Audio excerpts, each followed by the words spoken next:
United season as well. I got all the deals available. Well, your mic's a bit funny. Yeah.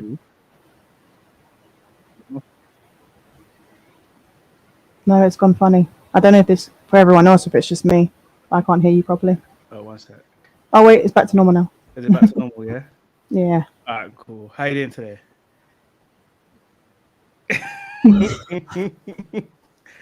I mean, you look well, so that's good. That's a start.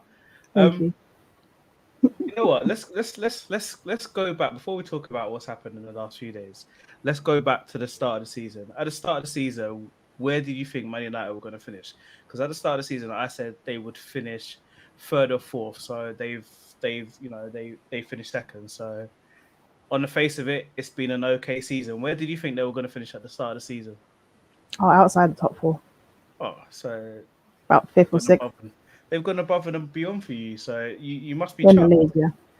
Yeah. No, I said in the league. I think we've done well in the league to be Yeah. second because we're definitely not the second best team in the league, but we've gotten the second most points. So I think we overachieved in the league personally with the squad that we have and the Mhm. lack of signings that we got in. But yeah, in the cup competitions, not so much. We haven't done too well in those. You know what I mean? I mean, I always find it. I don't think it's weird because you've said you've overachieved and you're not the second best team in the league. Mm, I mean, I think you're looking at it as on paper, aren't you? As in squad as well, because as an 11, you've got a good 11, like a good starting 11, and you mm, played 38 games. You played 30, that's not fluke for me. That's not a fluke. I know, obviously, Liverpool have had their problems, but nobody else has got any excuses. To be fair, like no other team can turn around and say they haven't had the same issues that Man United have had in terms of COVID and anything else.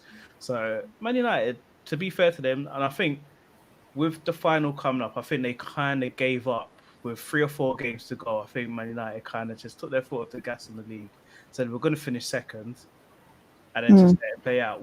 Was you happy with that? Did you just want to just keep winning and finish as close to City as possible?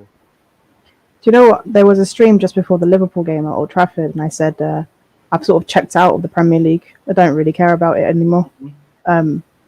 I felt that way as soon as we secured top four, and it was mathematically impossible for us to drop out of it. I was like, Yeah, it doesn't matter anymore because for me, second, third, and fourth is the same.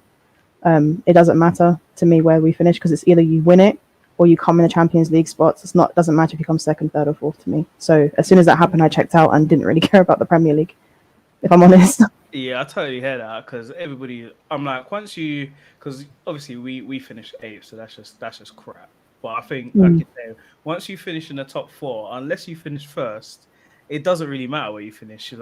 You're gonna get what a little bit of extra money, and it just depends on where you come in the Champions League because obviously if you finish mm, fourth, you have to qualify, don't you? Um, but yeah, I yeah. don't think it really matters. Like if we go from back to front, so if we start with the keeper situation. Who's your number one? You know what? I don't know if I'm being honest with those two because I think they both have glaring issues, and I don't think Yeah. either of them are good enough.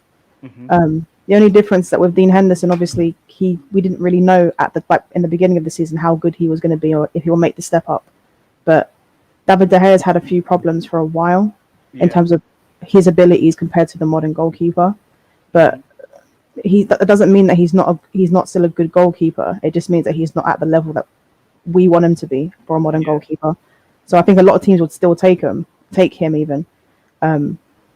But the goalkeeping situation is a weird one for us because I haven't seen anything from Dean Henderson really that makes me think, oh, he's a great goalkeeper or he will be a great goalkeeper. Yeah. He's very confident in himself, but he's made a few mistakes even before he became sort of the number one in the league.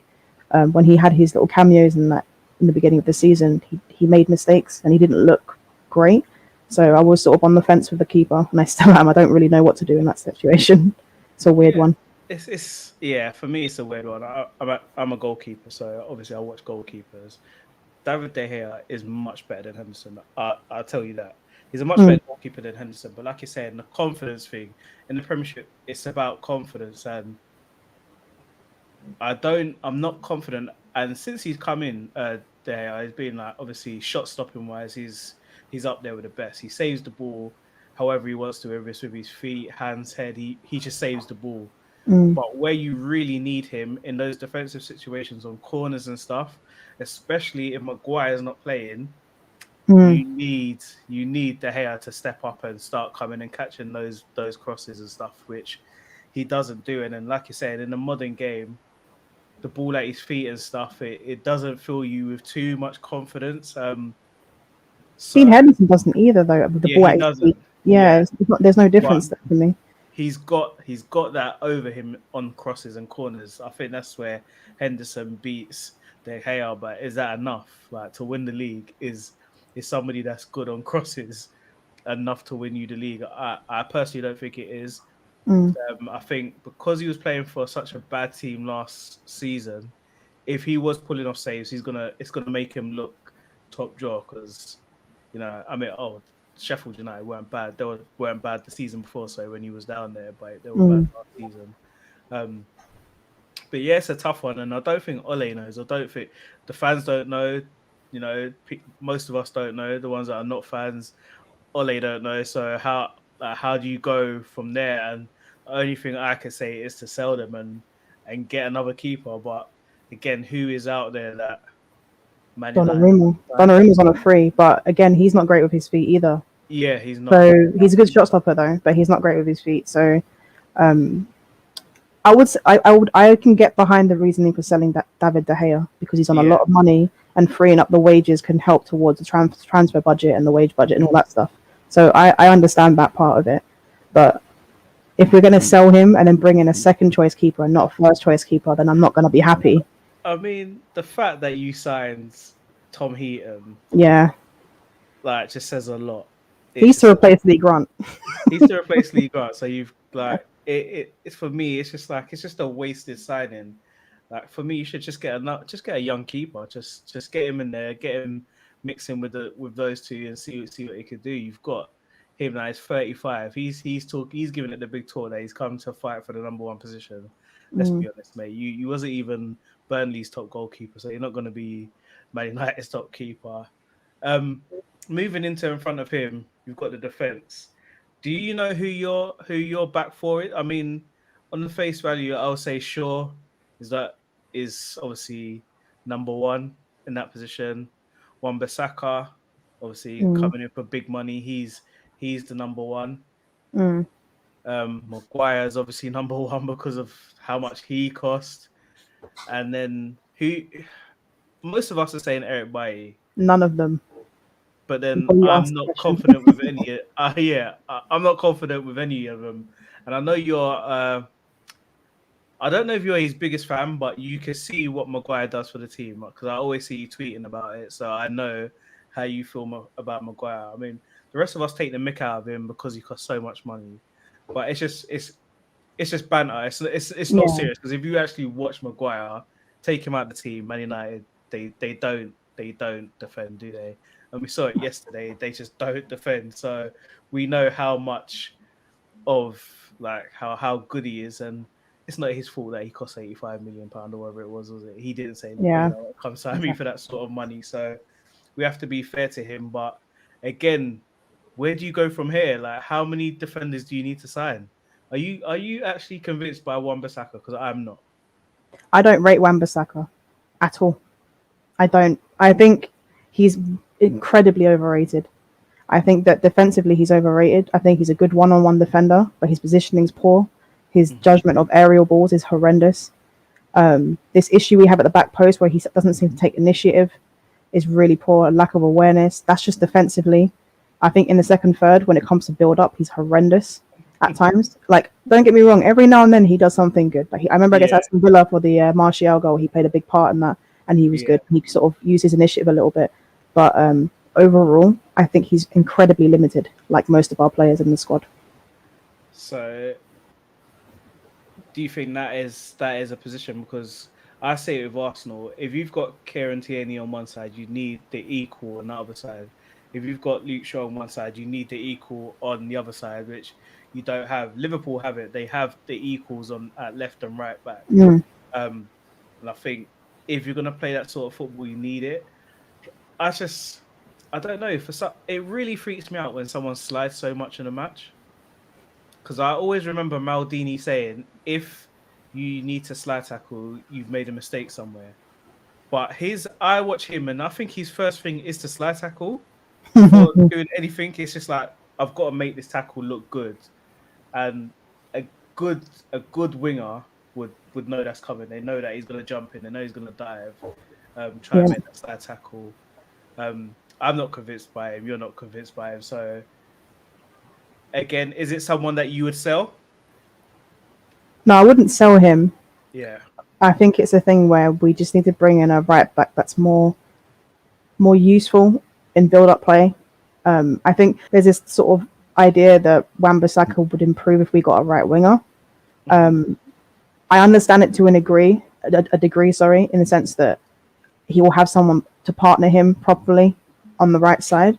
But in terms of his attributes and how he plays football, I don't think it will be that much of an improvement. You'll have a partnership, but he won't, as a player himself, I don't think he'd improve that much. Do you think he needs competition? Is that it? Because we saw with Shaw, when Telles came in, all of a sudden Shaw just looked like a completely different player because he actually had legit competition. Like, I can lose my place because Telles didn't come in for chicken and chips money. He was a decent signing, like, in terms of money wise. So I think maybe Wan-Bissaka needs that, because I think he's probably seen how much he costs and just thinks he's going to start every week. So there's no real room for improvement from him unless somebody comes in and challenges him. But that would be interesting. I don't think you'll sign anyone in that position, to be honest. No, I don't think we will. But in regards to like the sort of increase in quality from Luke Shaw this season, like the improvement. I know that it's Luke Shaw's a weird one, right? I spoke about it on sort of my channel with like a player sort of focus on him, and I said that whilst the Telles thing was great for Luke Shaw in terms of competition, there were tactical changes that were made to Luke Shaw's position compared to when we had Mourinho. But Mourinho wanted Luke Shaw to actually play quite narrow, and he sort of at times played as like a left centre back when we were in possession and we pushed forward. Luke Shaw didn't actually get up the pitch that much, and when he did, he didn't recover particularly well. There's a multitude of issues that he had where he's actually improved on them. And in the beginning of the season, when we had that really poor start, because everyone was bad, it was sort of masked. But Luke Shaw was still doing the same things he was doing under Mourinho, and there was a bit of a switch when we had that international break in terms of what he was supposed to do, and he massively improved from that. So it's a weird one. Like, don't get me wrong, the Telles thing has affected him as well, but it's a multitude of things. He's just fitter this season as well, Luke Shaw. He hasn't had any major injuries, which is something that usually stops him from playing. And the difference between Luke Shaw and Wan-Bissaka is that Luke Shaw has always had these sort of attributes where he can get up and down the pitch, where he can put balls into the box. He's always been a decent crosser, a decent passer as well, and he's just got his head screwed on a little bit more than Wan-Bissaka. I don't think he has concentration. I think he has the concentration span of a kid. Who? Which one? Luke Shaw. I think both of them, to be fair. But Luke Shaw is more because I think Luke Shaw one annoys me a bit more just because I know he's got the ability. I've never really seen the ability in Wan-Bissaka. I've just thought, okay, he's good. He likes to, he defends. That's his job. He's a right back. He's there to defend. So I can't be mad at that. But I think Luke Shaw it's always annoyed me because I've always seen that he's a very good player. And I don't think it's not always been down to him, like, if we're honest. The way Mourinho came out and spoke about him in the news and in public and stuff it's just trash. Like, you just don't do that. Like, I don't know if they agreed it and he's like, okay, you could do it if you want, but I don't think it was the right thing to do. Did it affect Shaw? I'm not sure because I don't feel like it did affect him that much. But in terms of, like you're saying, with the injuries and stuff, he's been fit now for the whole season. So in terms of getting his fitness up and shedding a bit of weight that he would keep putting on because he kept getting injured, he hasn't had that this season. And we've just seen that he's been up there with the best. Like, he's been top 3 left backs in this season. So let's hope he can just carry on, to be fair. Moving on to midfield. Let's start with Donny. Like, what's going on there? Donny's a weird one, right? So for me, Donny van de Beek is not he's not a six or anything like that. He's not someone who's going to play alongside Paul Pogba in central midfield in the sort of double pivot that we play. I think he needs a centre defensive midfielder next to him. A lot of people were talking about him alongside Matic against Wolves and how good they looked. Mm-hmm. In a sort of dead rubber game where Wolves haven't been particularly great this season, they've actually been really poor. Yeah, okay, you can play Matic and Donny for a one-off game, but there's weaknesses in there that opposition teams can exploit. So to say that they should be our sort of starting pivot now is ridiculous.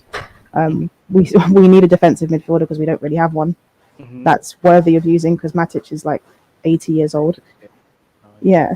So if we're going to play Donny, he has to play as an 8 or a 10. I'd rather he played as a 10 because for me, his movement and his intelligence in and around the box is excellent. He's a good finisher as well. This idea that he should play in the 8, sometimes it's a bit... He doesn't progress the ball well enough at times. I've seen a few games that he's played for Ajax and that when he played as an 8, and the difference compared to him being played as a 10 is massive in terms of what he can do in the final third. So Donny's a weird one. The way Ollie's treated him this season hasn't been good. If I'm honest, he should have had a lot more game time. It doesn't make sense to me, like, especially something like yesterday where you just need something different. I was crying for it, honestly. There's been times, and I think that's when you're a world-class team, I think it's hard.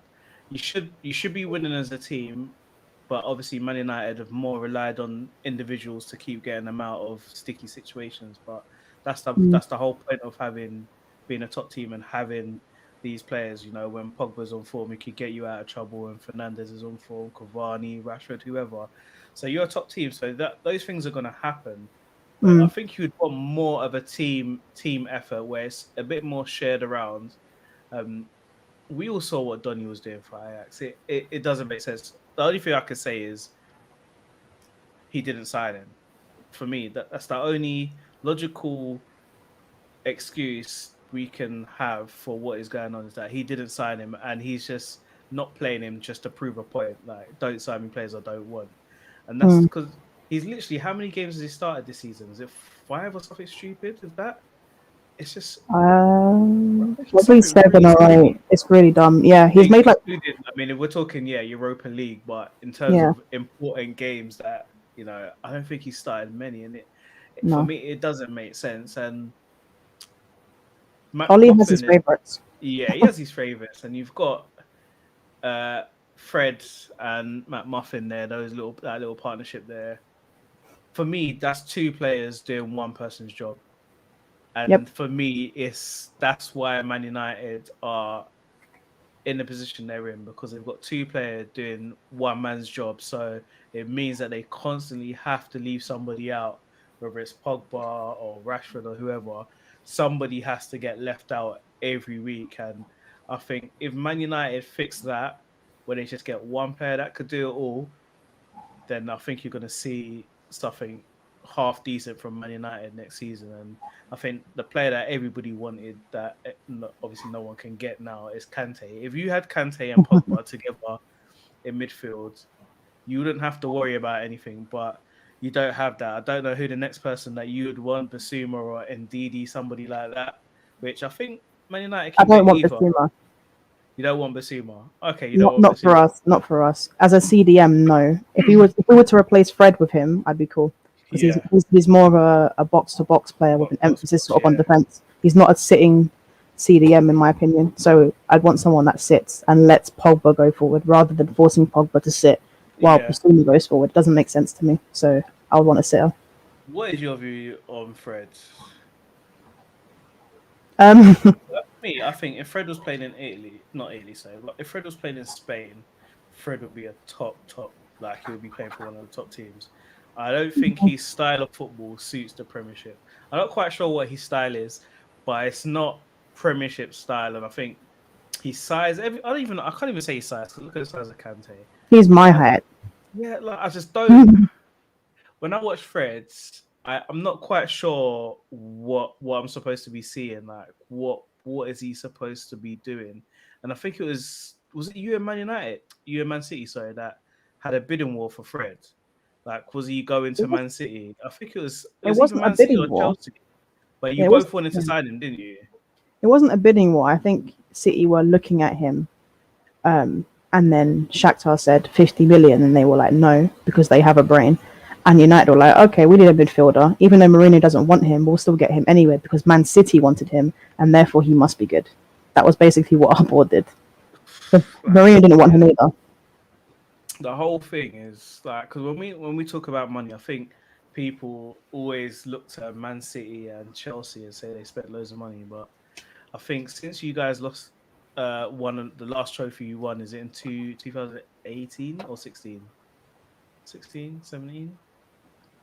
The Europa League. 16, 17, I think it was. Yeah. 4 years ago. You spent £535 million on players, and you know what? I had this conversation with Beeks before, but it was the 1 billion. So you spent 1 billion since Alex Ferguson's left, and I said to Beeks, how many players of those 1 billion, like the 1 billion pound that you spent, how many of those players can you hold high and say, okay, he's been worth the money he spent? But this was at the start of the season, so this was before Fernandes has done what he's done this season. But so obviously now we'll say Fernandes. But other than Fernandes, can you think of anybody that? And I mean, Cavani was free. Ibrahimovic was free, so we can't even count those two because they were free transfers. But in terms of money spent on actual physical transfers, can you think of anyone where you've looked at it and thought, okay, that was a good signing, and I'm really happy this guy's playing for Man United? See, it's a weird one because, as I told you, like I absolutely adore Paul Pogba as a football player. Do I think that he's fulfilled the money that we spent on him? It's difficult because he's had a lot to work with. He has won trophies with us, not big ones, but it's not down. He's not the reason why we haven't won anything major, if you know what I mean. Because you know, we all know the issues with the squad. The squad's been a problem since the day Fergie retired. Anyway, in fact, before then, the squad had issues with it. Even the title-winning squad had an issue with it in terms of age, in terms of a lack of depth that we could actually rely on with quality. We haven't really sorted that out. We haven't sorted out at all. We haven't gotten a right winger since Ronaldo. You know, that's mad. It's a CDM thing. We had Michael Carrick, and then we had Matic, and that's it really. Like Morgan Schneiderlin wasn't really a sitter. He was someone who played alongside a sitter. Schweinsteiger was a meme signing, in my opinion. I'm trying to think of who else. Yeah, the signings we've had are a joke, aren't they? When you really think about it. And the thing is, even Van Gaal and David Moyes said they didn't get the players they wanted. Mourinho said the same thing. So really, what are we spending our money for? If all three of those managers said they weren't backed properly, they didn't get their first or at least their second choices. They were getting third and fourth choices. And then we saw what happened last season last summer with Ollie. As much as I dislike Ollie, I can't sit here and blame everything on him because he wasn't backed in the summer. You know?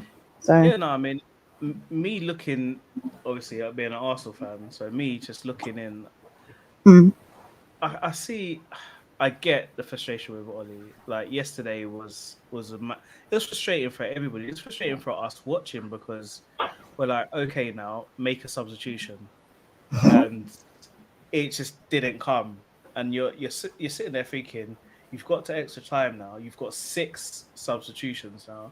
Because once you get to extra time, you get an extra one. So you haven't used any during the game. So you had 5 to make during the game. Now you've got to extra time. And then you bring on Fred and James.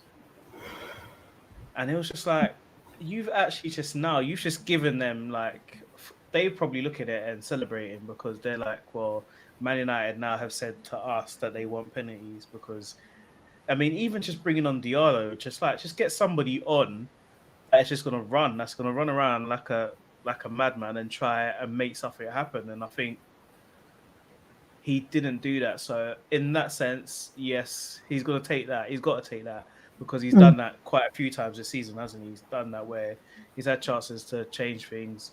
It's happened where he has done it. Like I think was it Southampton where he made a change with Cavani at halftime or something like that.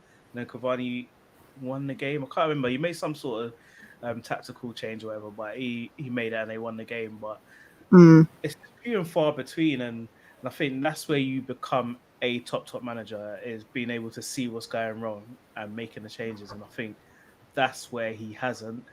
But again, like you're saying, there's so much going on with the fans protesting, the Super League, the players. So much is going on that. Do you feel like it's just 33% each, the players, the board, and Ole, or are you more inclined to it's Ole's fault or the players' fault or the board's fault? I think it's 50% the board, maybe Hmm. 60. And then it's sort of equally split between Ollie and the players, simply because for me, I think our team, our squad is the most overrated in the league. I'm not joking about that. But I've been who rates saying for them? months. Is it your fans that rate them? Because I don't know Loads of any. loads of people rate our play. Like I've said before, right? I there's a lot of players who I adore in the squad in terms of their personality and whatnot. But in terms of football players, I think Rashford is vastly overrated as a football player. I'm I gonna think stop you Bruno there is. because he I feeds the think kids. He no, no, feeds the kids. but this is the problem. This is why I say in terms of football, like Yeah, yeah. I adore I Rashford. get you. I adore what Yeah. he does. I think he's a fantastic human being. But when I speak about these players, I don't speak about what they do outside of us, He just outside of doesn't have a football. footballing brain, and that's his issue. He doesn't have a footballing brain. No, I just think he's very limited as a player. He's just someone that can play football.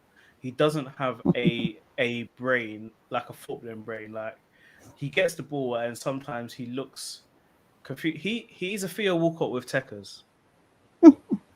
It's occasional tackers though. Like he'll have a game. Well, even yesterday, right? So I think there was one moment where he was on the right side and Plays he on the made it right. past a Yeah, couple players. Yeah. yeah, yeah. Um, and then he put a poor ball into the box, right? And I was like, he did the hard stuff, getting Yeah, past those two players, and then he did that. Didn't look up once. Like he got it, he got to the byline, and then he just didn't look up, and he just put the ball to an area. Fair enough, he put it into an area, but it wasn't the best delivery anyway.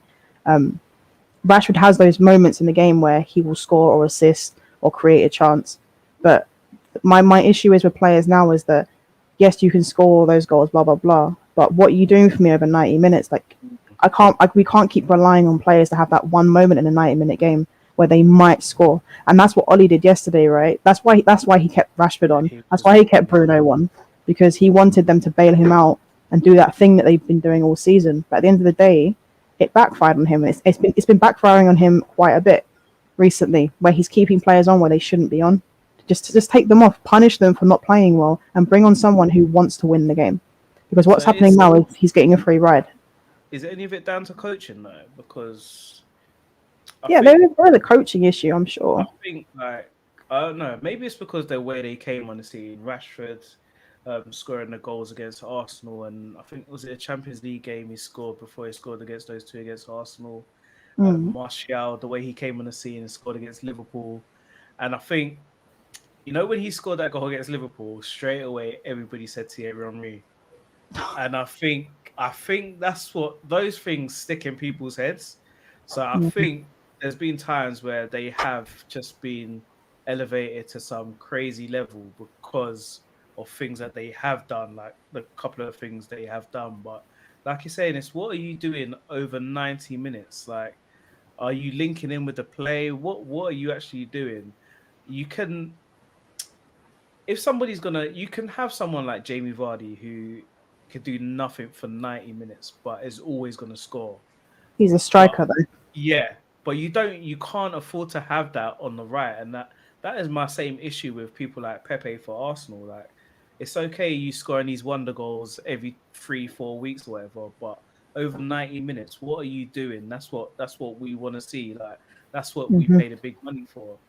So if we're being realistic, how many of this Man United team would you actually keep? Because I keep saying, you said it yourself. I think a lot of these players are massively overrated. And I think of all the teams that I've seen Man United win the league with, if I was actually to pick anybody that I think could get in any of those teams, it would be ridiculously hard. I don't think any of them would start, but you would have people like Pogba that would be in the squad, Mm. Cavani would be in the squad, Shaw would be in the squad. Um, De Gea has obviously won the league, so he obviously would be in there as well. But Mm. anybody else, would you keep many of these of this team?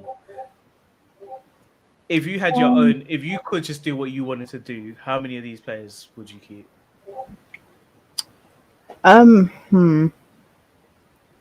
I guess what you mean, not compared to the previous, or just in terms of if No, I had to do whatever I wanted to just do in the summer, then yeah, right yeah. now, and you're being like you're sort of being realistic, but you're not being realistic. So say you could sell who you wanted, would you sell the whole squad, or would you? How many players would you keep? Okay, I would sell. I'd sell David De Gea for the reason I said before. Yeah, which I'm makes bringing a sense. top goalkeeper, Yeah, free up the wages. I'd sell Lindelof. I'd sell Bailly. I'd keep Tuanzebe just because I think recently he's done quite well and he hasn't really had much game time. So next which is season is where next season is the season where he should be getting more game time, and then we'll really see how he develops, sort of thing. Even though he's 24, but this season has just been a weird one for him. yeah, Just to see where he's at next season, yeah. whether he's a backup or a starter. But Lindelof and Bailly have to go, in my opinion. Midfield, Matic, Fred has to go. McTominay won't go. This is the problem, right? McTominay won't be allowed to be sold because he's one of the academy boys, and there's a favoritism there. Yeah, but Unfortunately, I don't think honestly, I don't think he should be sold. Like looking no. as an Out outsider of Fred looking and in. McTominay, Fred will be the one to be sold for me. He's 28. He's in his prime, and we get money for him. And he's not that great anyway, Fred. So I'd sell him. For me, yeah, looking at McTominay, it sort of reminds me of like Fletcher and Nicky No, and someone like, you know, when it's just like they can be in a squad. They've got a job to do in it. They could come on. You could come on, run around like a madman for like 20 minutes and stuff, but he wouldn't be a starter. He's not a starter. But do you know what it is though? Darren Fletcher wasn't a starter for us. He was a guy that came on and did a job. I understand that. But McTominay is a worse version of a player that we brought on as a sub. you know what though? Like when I actually look at it, Fletcher played in every big game Man United had. Yeah, So when we if did he was have playing, three in the midfield. yeah, when he was playing like Chelsea, Arsenal, those teams, he would always play Fletcher because I think Fletcher done what he was told to do, and I think you need those sort of players. I don't know what Ole's telling McTominay to do, but I feel like I don't think he's the one. I don't know, man. I'm trying to stick up for him, but it's No, very I hard. understand it because obviously, like, don't get me wrong, he has those moments like yesterday Yeah. where, like, you know, when people call him a passion merchant. Yeah. The good thing about a passion merchant is that they always want to win and they will always Yeah, try they their love their hardest. team, innit? Yeah, and I'm cool with that. I like that about him. But in terms of quality of a football player, he's not there for me. And as a midfielder, there are certain things I expect, and he just doesn't have it. You know, a midfielder that can't pass. What are you doing with your life if you can't pass as a midfielder? You know. So we're getting rid of Fred because we can't get rid of McTominay. That's fair. You're Matip. keeping Pogba. I'll take it. If he wants to stay, sure. If he wants to leave, then go. That's how I feel with him. So we're literally left with no one in midfield. Are you keeping Donny? Yeah, I keep Donny because he hasn't had a chance to do anything.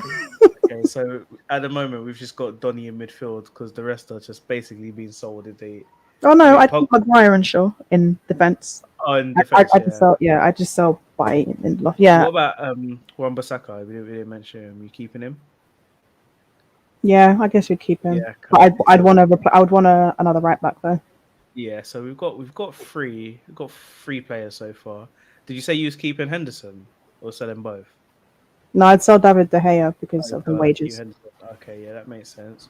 Mm. So who else in midfield have you got? Obviously, you're not selling. I don't know. Mata will be sold.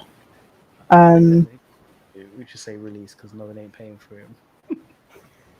Yeah, only we would give him another contract for no reason other than sentiment, I guess. Penny yesterday, didn't he? Yeah, he's always been a good penalty taker. That's the only reason why he played was because they wanted him on penalties. Him and Tellez. So, yeah, midfield. Yeah, I guess it'd be Pogba and Donny. If Pogba wanted to stay, obviously, then I'd happily have him still. Fair enough. Yeah, I don't like our midfielders. I'm very fussy with midfielders, so yeah, that's the midfield done. And then forwards, who we've got Diallo. Obviously yeah, I keep him. So we're keeping him. Rashford. I guess you'd keep him. Ooh, as a backup. Because basically Martial FC, it's just Martial FC in it. you know what it is? So if I was to build a squad, I'd want 2 players for each position, right? Yeah. And for me, Martial's not a striker, and I'd want better at left wing. If Rashford's playing left wing, I would sell Martial and get something better. That's how I would view it. You know what I mean? Because I don't think Martial or Rashford are quite there in terms of. I think Martial's got a mentality issue. He seems to have one good season and one bad season. I haven't got time for that. It's he hasn't got the mentality to want to be the best, and I think that's But he where has the you miss. ability. Yeah, I think that's where you miss Ferguson. I think Ferguson would be getting the best out of him because he wouldn't be letting him slouch, and if he was slouching, he would be sold. But I don't see that happening with what's going on with who you guys got in control now. Obviously, Cavani's just signed a new contract, so I take it you'd be keeping him. I mean, he's the only one with any sort of brain in your forward line. I mean, Greenwood, obviously. Greenwood's just... Yeah, I love Mason. Yeah. Green was just... he's a baller, isn't he? But he's still a baby. That's the thing, you know. Like, I'd keep Cavani and Greenwood. Greenwood learn a lot. Is learning a lot from him. But I would still want a striker, so I'd still buy a striker because for me, Martial isn't a striker. So it would be, say, if the miracle happened and we got Harry Kane, and it was Harry Kane, Cavani, and Greenwood, then they would be fantastic options for the 9, you know. And then right wing, you'd have Diallo, and then you'd bring in another right winger, a Sancho or whatever you want to bring in. So it's difficult. When I look through our squad, it's so average. Honestly, it is. See, Oh yeah, there's Bruno midfield as well. Bruno's there. Bruno, I forgot about Bruno. I could forget about Fernandes. I saw something yesterday that I know a lot of players do it, but that dive that he did yesterday, it was just so bad, and I was just like, with VAR, don't you feel embarrassed? Do you feel embarrassed? Because I feel embarrassed for my players when I see them doing it. Like, I hate do you divers. feel embarrassed? Like, are you embarrassed? Because I saw Coquelin done it a couple of times yesterday and won a couple of free kicks, and I'm just like, it is so embarrassing. Like, don't you see yourself on TV, like just rolling about like an idiot? Like, we can see you haven't been touched, so why are you rolling about? Well, put it this way, right? Like, you think Coquelin cares now? He doesn't care, that's what I mean. They're not going to care about things like that as long as they get the result they need and they're getting paid their money. They're not going to care about what people see on VAR unless they're fined or if they get a punishment for it. And that's where the problem lies, isn't it? There needs to be some kind of action done to stop people from diving. Scottish football's only they go back and look at all of them, and that's what England need to follow, to be honest. So this conversation, that's not a tough conversation. I just think it's the same with Arsenal. Like, people always, there's the fans, I don't know, the media, they overhype certain players. And when I really, really look at it, I just think there's 5 players or whatever from each team that you would really, really want to keep. Other than that, there's nothing. And it's not fair, but I look at it and think, okay, go back to title-winning teams. Would any of these players get into that? Probably not. Then you look at it, then you've got to be realistic and say, you're trying to catch Man City or you're trying to catch Liverpool, whoever. How many of those players could fit in that team, any of those 2 teams? And again, you're struggling to. So for me, that's being realistic. You've just got to get rid of all of those players. And obviously, that's never going to happen, but that is the realistic thing. If you've got 11 players and they come to make a best 11 between 2 teams and you can't pick 5 or 6 from each team, to me that's a problem, because right now when we're playing bloody Liverpool, whoever, it's 11 of their players and none of ours, which that for me that's quite embarrassing. I know Fernandes is going to get into everybody's team because of his goal scoring. Well, not City's. Not City's team. Yeah, that's the only one. Well, yeah. His goal scoring output this season has been amazing, but is it enough? Is he enough, do you think, in that position that he plays to help win a league? Do you think he does enough in the 90 minutes? Sometimes he does. Bruno's a weird one because his passing is very hit or miss, and as I said before, with midfield, this is why I don't think he's a world-class player. A lot of people have had disagreements with about this, especially United fans, because they seem to think he's like, the best player in his position in the world, which I absolutely disagree with. But looking at what he's doing, as in putting the ball in the net, not his all-round game. And I think for mm, me, why I like him is because he takes risks, and I think the only way to get proper results is by trying that risky pass. And I think sometimes it's what's around him that are not clocking onto what he's doing. So if you look at it, if Scholes or whoever was playing that pass, mm, you had world class players like Van Nistelrooy or Ronaldo or Rooney or Van Persie making those runs. So it was working. Sometimes he hits a pass and then you look up and Rashford's got his hands in the air or Martial's got their hands in the air, and like it's just not working. And I think if you've got someone like him, you have to build a team around him. But I also think you've got Paul Pogba, you need to build a team around him. You've got mm. to do whatever you've got to do to get the best out of Paul Pogba, or you sell him. We That's haven't done that from the beginning with Paul Pogba. It's actually a travesty what's happened with him because he's an incredibly talented player. And when people talk about his time at Juventus, what they fail to understand is that he had ridiculously good players that prevented him from having to work backwards. Mhm. Whereas at United, he's constantly playing, he's constantly working backwards. He gets deeper and deeper throughout a game because he's not allowed to influence the final third as often as he should. He's the one that has. It's so funny. He's the one that's actually had to sacrifice his own game for players around him at times. Don't get me wrong, he deserves a lot of stick for some of his performances. Like yesterday, for example, he deserves stick for it. He was poor yesterday. But in terms of like the past 5 years that he's been here, I would say he's had to sacrifice his game massively. Like, don't get me wrong, he can do the deep line playmaker thing. He's done it with France, for example, even though international football was much slower than the Premier League, but he has done it. But that's still not his best position. You know, he's better much further up the pitch. Yes, he can play a long ball, but if you can see his weight of pass in the final third and his ability in the final third, you'll find that he's actually like that's much better than him playing that long diagonal pass that you know he can do. His ability on the ball is ridiculously good, and he's a threat in the final third, whether it's in the box or just outside of it. You know, he's a good long shooter. He's good in the air as well. He's powerful. He can do so many different things. But people look at him as, you know, he's big and he's strong and he's powerful, and they think, oh, he can play as a deep lying midfielder or a defensive midfielder. I remember when we first got him, people were saying he can be our DM, and I'm just like, that's not his game. You have to understand what he is. He's an absolute maverick football player, and you're supposed to let him do whatever he wants on the pitch. Do you know what I mean? But we haven't given him the platform to do that. We've stifled him for the Yeah. last 5 years. Do you think It's that's it's football in sad. general though? Because I mean, you've just used the word maverick, footballer. Mm, Do you think in general it's just too? It's too. They've just. It's just too systematic. It's just too. Football is so systematic now. Like you're mm, saying, where in Italy and Juventus, they did what they had to do to get the best out of Paul Pogba. I don't feel like anybody in the Premiership does that anymore. Like I don't feel like they suit their teams to sort of play around. Like back in the day, I don't know how old you are, but Southampton had Matt Letizia. Um, mm. Spurs had Canio, that West Ham. Canyon.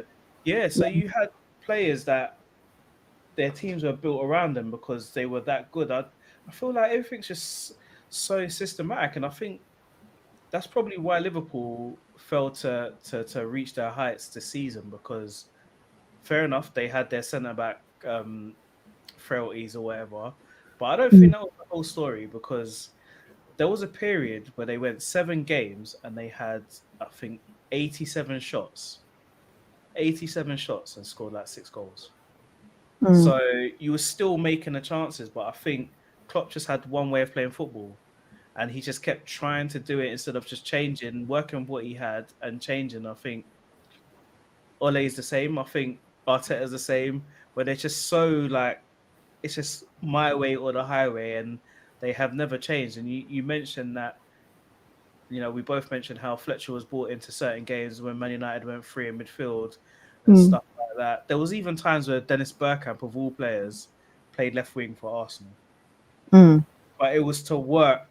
It was to find a different way of beating teams, and I think football's so systematic, and I think that's where people like the players like we mentioned, Fernandez and Pogba, sometimes could get left behind and not perform to their best ability, because instead of working around them, they're just stuck in the system. Yesterday was not the game to be playing Pogba in a double pivot. It was not the game to just decide to do that.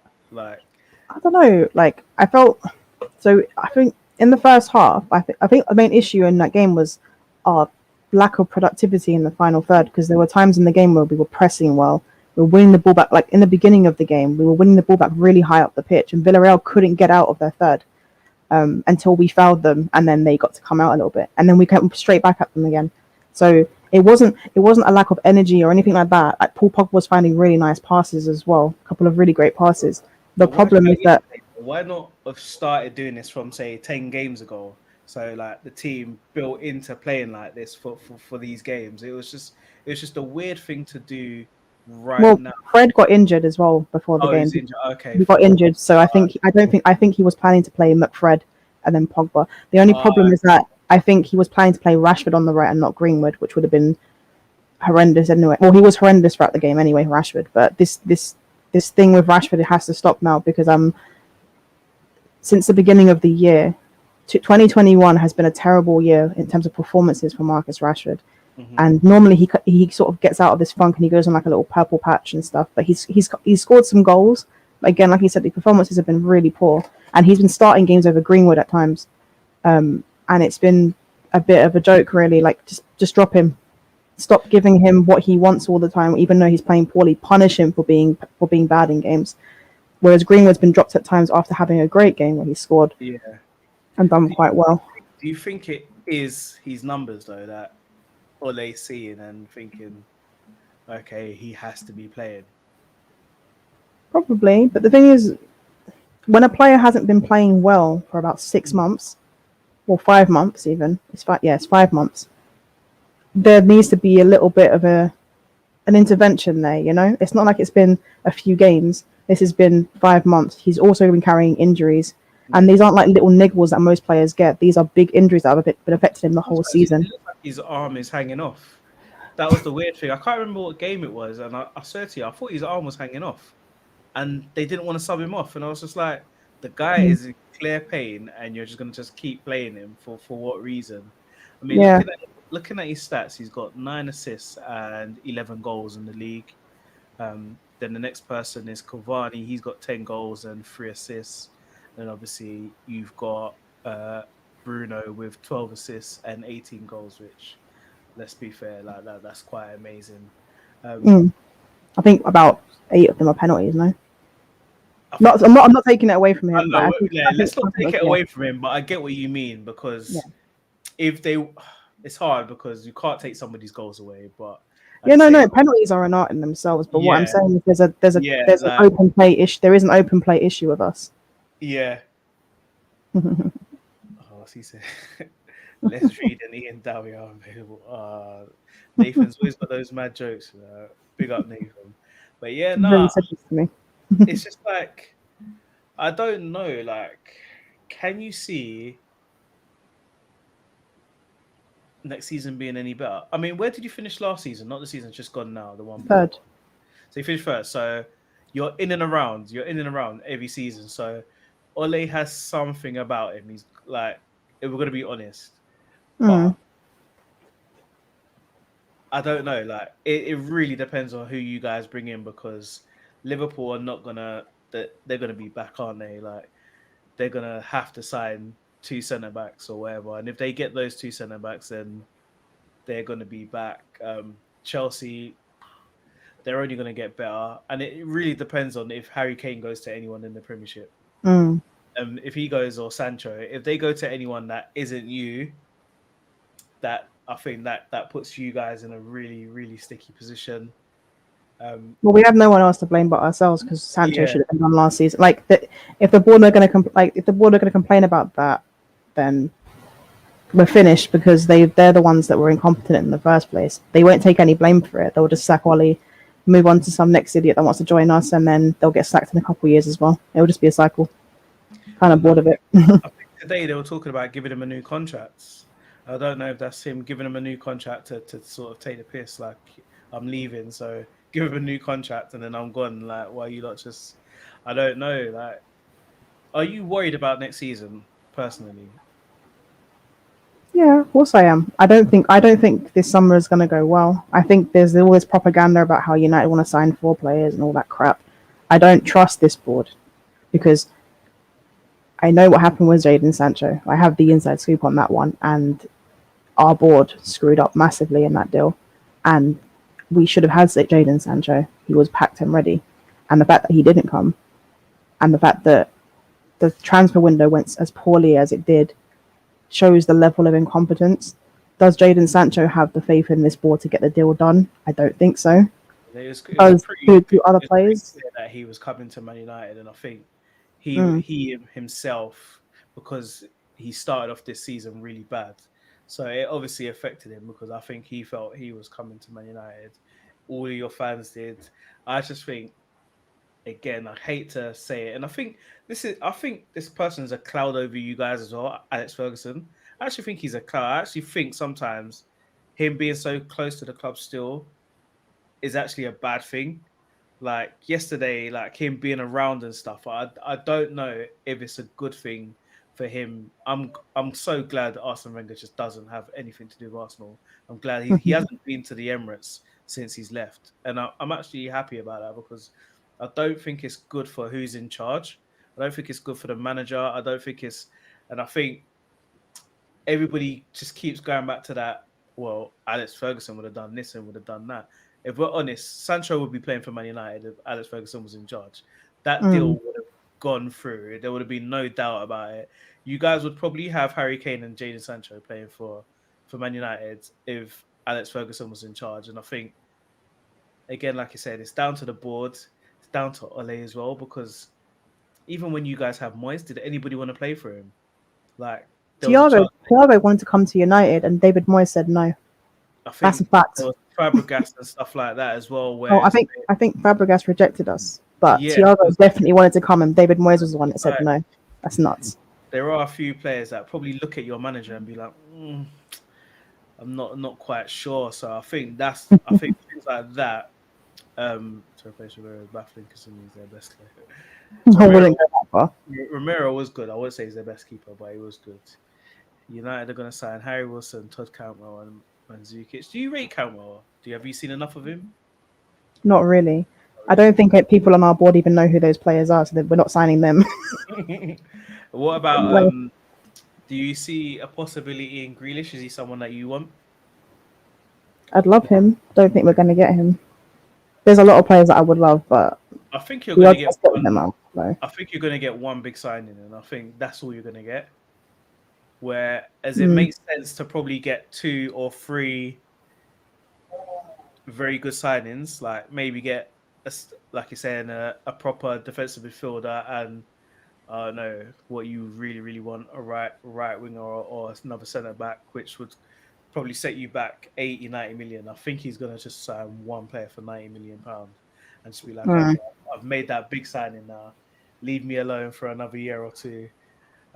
It's mad, isn't it, when you think about it? Because we need to build a squad. I don't want us to get one big signing. Like if Harry Kane's smart, if he wants to sign for us, he'll wait until we make our other signings. That's what he would do if he's smart. Because if he just comes in on his own, he would have wasted a move.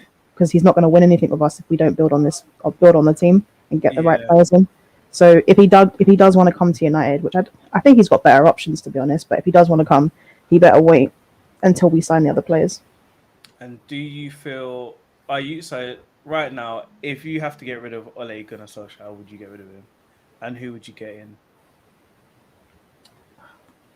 There's no manager that stands out. Like I get the Zidane hype. I was speaking to Nix about it earlier. I get the Zidane hype. I know why people want him. 2 La Ligas, 3 Champions Leagues. There's something about Zidane. There's something about Zidane that I'm not convinced on. I don't know what it is. I'm just not convinced on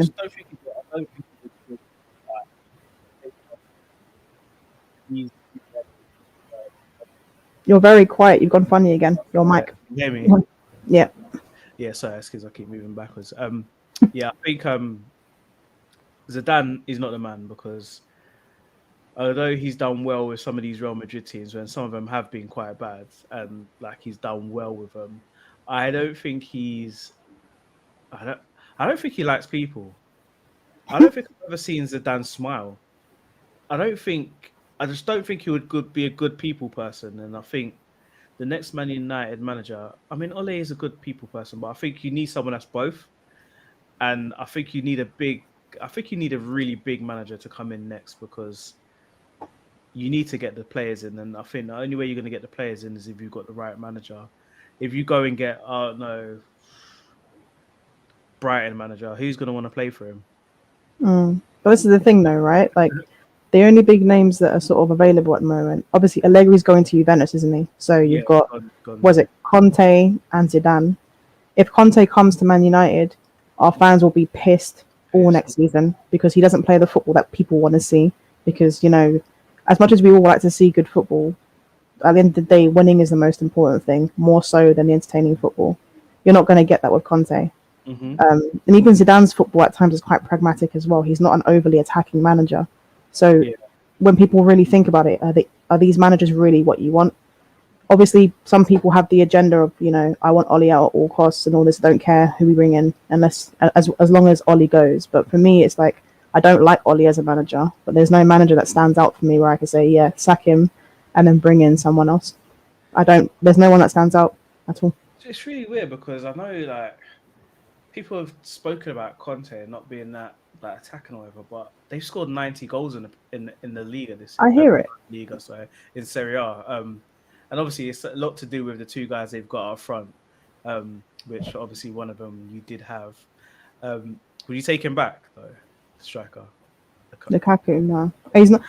I think he's a good player, but he's just not a player that I rate high, like overly highly. If that makes sense. Like he's a good player, but I don't think he's a great one or a world class one. I think he's just good, and a lot of the things that he does, especially because I watched him for a couple of seasons at United, he just annoyed the crap out of me. Good goal scorer, just not a great football player. But apparently he's improved. So yeah, he has improved since United. But again, I think once you come back to the Premiership, I think he would. I don't think he'll be able to do some of the things that he's been doing in Serie A. To be fair, I know he's been doing it in Europe, but I don't think.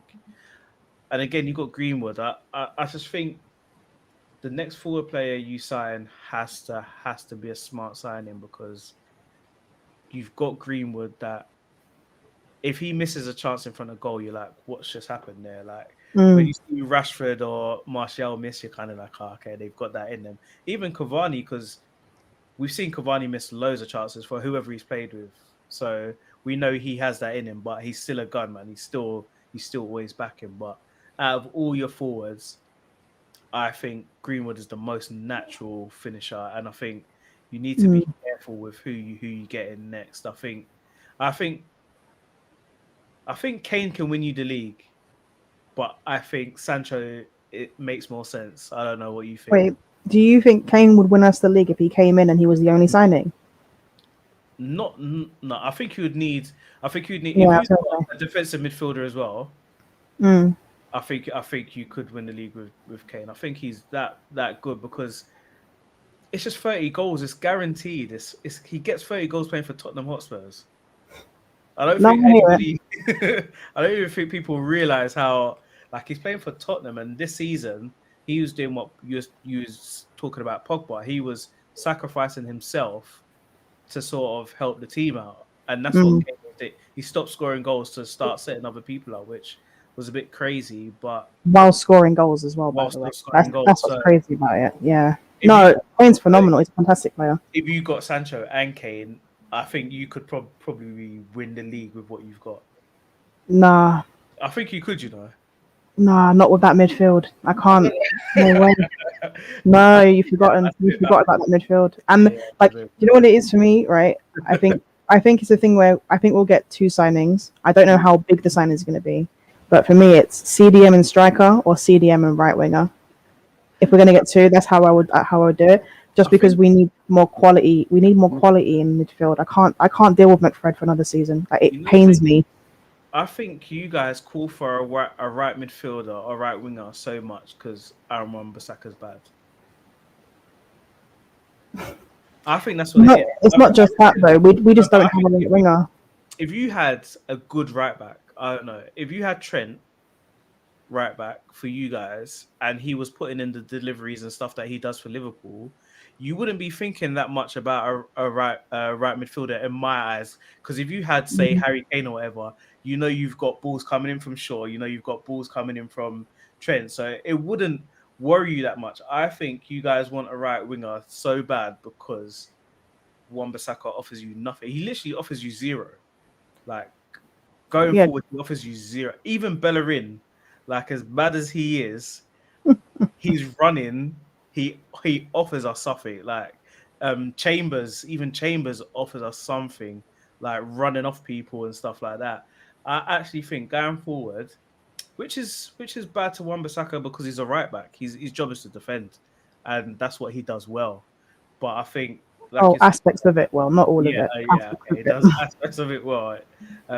I think it is a bit unfair to him, but yeah, like you're saying, I think you need that one midfielder. That means you stop playing Fred and McTominay. If you just get one good, you won't need to play, but you won't need to see either of them again. To be fair, that's I just need to not see them on my screen. That's all I need. Just that's all I need. what's this? We need a rival. Yeah, you do. You definitely need a rival for Aaron Yeah, I Bissaka agree. or just someone just to Also, replace. what Tropical Cream said before about do we want powerful athletes or considerate playmakers? It's the second option. I am so sick of people asking for pace and power. Do you know what's really ironic about it? I mean, there was a conversation about Jadon Sancho and about how he only does well because he's in the Bundesliga and they play a higher line. If you've watched Jadon Sancho play, he's not a player that relies on pace at all. Mm. He's a very tricky player in the sense that he knows he's an intelligent football player. He doesn't rely on his pace at all. He knows what passes to make. He knows the runs to make. It's not about pace. That's why I like him. You know what I mean? He's not like Timo Werner who's just all pace. Do you know what I mean? And he gets in behind and he can have like 10 chances and score a goal eventually. It's not like that. Jadon Sancho is very much he's a creative player. He's a creative Yeah. right-sided player. He's not an inside forward, which is And why I really like him if we were to get him. the other reason I don't see Sancho happen is this comment here. I honestly think you're not going to sign him because of him. Yeah, no, I hear that. I hear that. It's I a honestly, shame though. it's I think Ahmad is still young, and I think he's got another year or two. I mean, from what I've seen of him when he's come on, he looks like he's ready. To be fair, but I He looks think very talented, doesn't he? He's a very talented I player. don't think it's fair to have him and Greenwood because we're doing it right now with Smith Rowe and Saka. It's not fair to have 19-year-olds and 20-year-olds leading your team like that. But I do think that's the reason you won't sign Sancho because you've got Ahmad and you've got Greenwood that can play off that position. And people just like to be cheap, don't they? They don't like to go and get what they need. They like to say they've got it there already. So why get it if we've got it already when you don't have it, but you're gonna just keep saying there that you have it. But it's going to be interesting. I think a lot of teams are in mud going into next season. I think some teams are obviously Arsenal were in mud. You guys could Mhm. be in mud. Tottenham are in mud, and it's the teams that are just willing to go out there and just get the players that they want, like Man City and Chelsea, Leicester to a certain extent, because everyone keeps saying we need to put Leicester in the top six. Leicester, I don't know if they're going to be around for another 6 years. If I'm honest, like they're doing very well now. I can't see them being around for another 6 years. You But there's never no know. But they seem to want to, though. They seem to have the ambition to, they have an ambition. which is more than what some owners are doing. I'll tell Yeah. you, like West Ham will drop next season, Yeah, 100%. but it's just like for me, there's only so much you can do unless you get ridiculous backing and you get that ridiculous support, which I don't. Leicester they're not attractive. They're like if someone wanted to just start watching football now, I don't know if they would pick Leicester City. Like as good as they are playing and as good as some of their players are, I don't think that they just don't have that big signing that everybody wants to be that player. Like even Pogba, like everybody wants to be Pogba in the playground. Everybody wants to be De Bruyne or whoever. I don't think Leicester have that, and I think that's what's going to hold them back. If they can attract that big player, once they attract that big player, then I'll say they're up there. I'll tell you something though. Um, After that Tielemans go in the FA Cup, I'm sure someone wanted to be Tielemans. The thing is, you have to win trophies to sort of increase your sort of reputation, isn't it? And that's what Leicester are trying to do. They couldn't get a trophy and win and get top four. If they did that and then they compete in the Champions League, like it would grow. That's how teams grow. You know what I mean? I think Leicester being Premier League winners and FA Cup winners and challenging for top four, that's quite.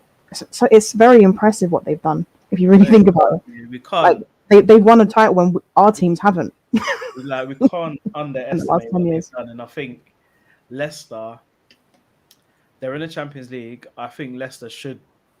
You can't do it. Oh, they're not in the Champions League, but they need to go out and try to win that Europa League.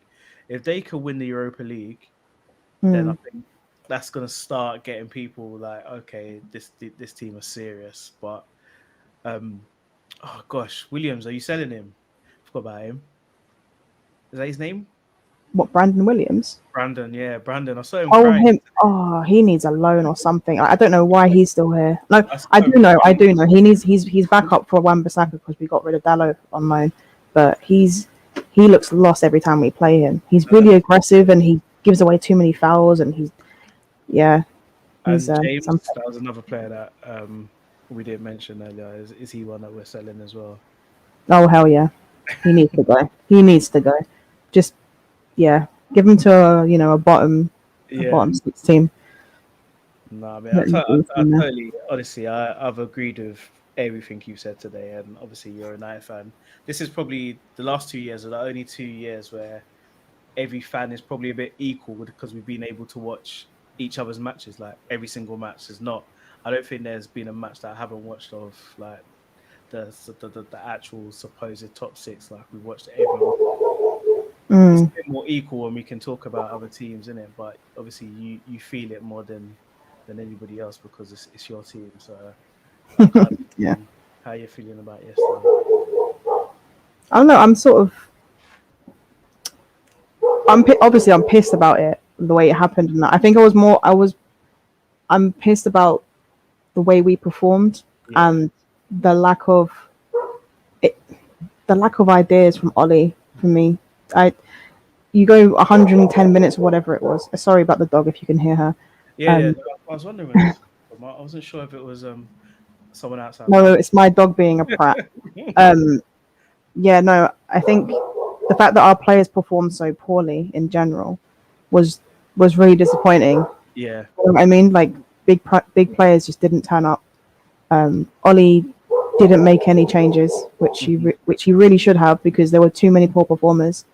And it was just, for me, it was cowardly to not go for it. Like in the last 10 minutes where Villarreal were sort of getting tired because they worked their socks off Villarreal. They really did. Yeah. To not make any changes while Villarreal, they took off a striker and brought on a midfielder. They were sort of settling at this point. You know what I mean? It's 1-1. They want to go into extra time and see if they can nick something and then go into penalties, which they probably prepared for, obviously. But the fact that we didn't go for it when we had players on the bench that we could have brought on, for me, is disappointing. Ollie didn't want to go for it at all. It's really weird because obviously we got smashed by Chelsea in the Europa League final. But I almost feel like I would have been more upset losing yesterday than I did losing to Chelsea. Well, yeah. Obviously, we played Chelsea twice this season, so we know what they can do. And I still think Arsenal did it, and I think you guys did it, where I think we just still, even after like 70, 80 minutes, we still thought we was going to beat Villarreal. It's like, it wasn't like no one was taking them serious. And then it got to 90 minutes and you're like, okay. And then it got to like 110 and you're thinking, oh, what's going on here? And then penalties is just like both keepers, flappy hands. Like both keepers should have saved more penalties yesterday. Yeah, absolutely. And going in the back of my head, I was for the reasons that we obviously know, I just kept saying, please, black players don't miss a penny today, man. Just don't miss a penny today. And they both scored. I actually celebrated that both of them scored, and then I saw De Gea step up, and I was like, he's going to be the guy to miss because he didn't want to take it, did he? He just didn't want to take it. So I wouldn't be surprised if it is the end of David De Gea. To be fair, Well, just because Yeah. I don't think he wants to play for you anymore. I honestly don't think he wants to play for you anymore. I think when he didn't get that move to Real Madrid, his performances have sort of dropped since then, and he's only been going backwards. So he can be a Oh, player you could get money for. I think was it not mm, last season? Was it the season before where he was your best player? Oh, was it? was It it was. the last Mourinho season? Yeah, it was that season when we He played you. was, I think he yeah, made he like was 20 he was saves. literally the reason we came second. If I'm honest with you, Mm, he kept us in so many games. He had like a 4 or 5 year period where he was ridiculous. best keeper. Um, which is why like I'm not someone that abuses our players. Like I'm not like that at all. I'll criticize them, but some of the abuse he's gotten is quite horrendous. If I'm honest with you, like even yesterday, they were blaming David De Gea for the loss because they didn't want to blame their favourites. You know, I didn't see any Pogba slander or Yeah. anything like any criticism when he was It was a absolute bit weird shit yesterday, which was a bit weird. That was a bit weird because they because they were usually focused on Rashford, weren't they? yeah, he's usually the first person people go after. Like like you said, I think someone like De Gea has a bit of money in the bank in terms of like what he's done for you guys. Like so when I see people like abusing Aubameyang and stuff, I'm like, the guy carried us for 2 seasons running. Like we wouldn't even been anywhere near where we were. Like obviously this season he's been terrible. Like he deserves the abuse, but I'm just like he carried us for like a year and a half. Like he scored 60 something goals in how much time? And people Mm. just quick to forget, aren't they? And same with De Gea. When some of the stuff I saw people saying, I was like, you guys you don't support Man United. This is You the thing, though. Criticize the players. That's fine. Like you can always criticize a player for their performance. There's nothing wrong with that. Doesn't matter how good or how special they are. If they play poorly, you can criticize them, and Mhm. vice versa. If they play well, you can praise them, even if you don't rate them. But it's the abusing that I don't understand. It's the words that people use. Like it's just horrible. I don't understand the need for it. Did you see that? You must have saw that big Man United account. The guy with what was he got like 140,000 followers, and he said that Rashford was using the racial abuse that he received yesterday as a smokescreen for his bad performance. Who I don't know who said that to us. I know that he got racially abused because he put Yeah, out a statement about it, but I haven't seen other people say things. he put out a statement about it, and one of the big Man United accounts, he basically was just like that Rashford was using that as a smokescreen. He's using it as an excuse, so everyone forgot how bad he played yesterday. And this guy has got like he's literally got 140,000 um, followers on Twitter, and that's what he's putting out. And like obviously, there's been people like loads of people abusing the guy for saying it and stuff, but it just shows what some of these players have to deal with. Like it's ridiculous that someone Yeah. would actually come out and say that and be serious about it as well. You know what? It's like, see, I'm not the biggest fan of Fred. I don't particularly rate him as a player, but he's gotten horrendous abuse this season for some of Mhm. his after the Leicester FA Cup semi-final incident. No, quarter-final incident even. Yeah, Um, it was just horrendous abuse. There's no need for it. Just because you don't like a player doesn't mean you have the right to call them these sort of names. It's ridiculous. The racism thing has gone too far. It's always gone too far, but it just feels like it's getting worse and worse, especially on social media. It just feels I don't know if it's been highlighted more, but it's just yeah. horrendous, really. I don't even think it's getting worse. I just think that they just get away with it. So like, might as well do it. Mm. Um, so they just do it, and I don't even think half of them. I wouldn't even say half of them are racist. Like, I just think they know it's going to affect a lot of people. I think they know it's going to anger a lot of people, and I think that they know it's going to affect the players, so they do it. I don't think they're actually racist, and I think Mm. if the police could just turn up at your doorstep with your IP address, I think a lot of people would stop doing it in it, but that's not going to happen. So Yeah. I don't see the end of it, to be fair. But I just hope people like Rashford and that can get over it because he doesn't deserve it. No one deserves it, to be honest. But obviously, him especially for everything he's doing outside of football, one of the players that really, really doesn't deserve it, man. No, I agree. It's But too much. yes, but yeah, it was fun talking to you. And I said at the start we was only going to be there for 45 minutes, and hour and 50, and we're still here. But please tell us where we can find you, what you're doing today, because I'm sure you've got another show tonight, haven't you? Oh yeah, I got the offside rule. That's going to be Yeah. interesting. Yeah, that's going to be interesting. You can find me at the Devil's Avocado on Twitter and Instagram. I'm usually on the First XI YouTube channel. Hmm. Tonight we're doing the offside rule, which is the ladies' show. Got 2 Chelsea fans and a City fan on there, so it should be fun for me. Yeah, That's got always, Charlotte Strong. You know what Charlotte's like. yeah. Charlotte is gonna. Yeah, She's the worst, man. She's the worst. I really I don't know who you want to win on Saturday, but I really want Man City to smash Chelsea. you know what? What's really funny? Robs and I were speaking this morning, and I was like, because I don't really. The only City fan I know is Jan. I Yeah, know yeah, so many. Cause I'm from London. I know so yeah. many Chelsea fans, and before I was like, I don't want City to win it because City are our rivals. But you know what? I'm just sitting there like, I really can't deal with these Chelsea people. They're like, their mouths are too big. Just shut them up now. I've had enough of them. I want there to be the narrative that Liverpool had a better season than them. I need it. That's what I'm thinking of now. They're so arrogant. Like for a team that only started in 2004 or whatever it was, they're just so arrogant. So I really hope Man City smash them. But I honestly don't know which way it's going to go. I think City will win. I think City are going to win it. I mean, the way Chelsea have played in the last 4 weeks, you can only see a City win, but it's a one-off game. City Yeah. could freeze. Chelsea have done it before, so they may have that advantage. But yeah, I'm hoping for a 6-1 City, to be fair. But I'm gonna go with a 2-0 City. What are you going with? 2-1 City. I think Chelsea will score. No, the worst thing that could possibly happen is Chelsea to win and Timo Werner score. That would be the worst thing that could happen.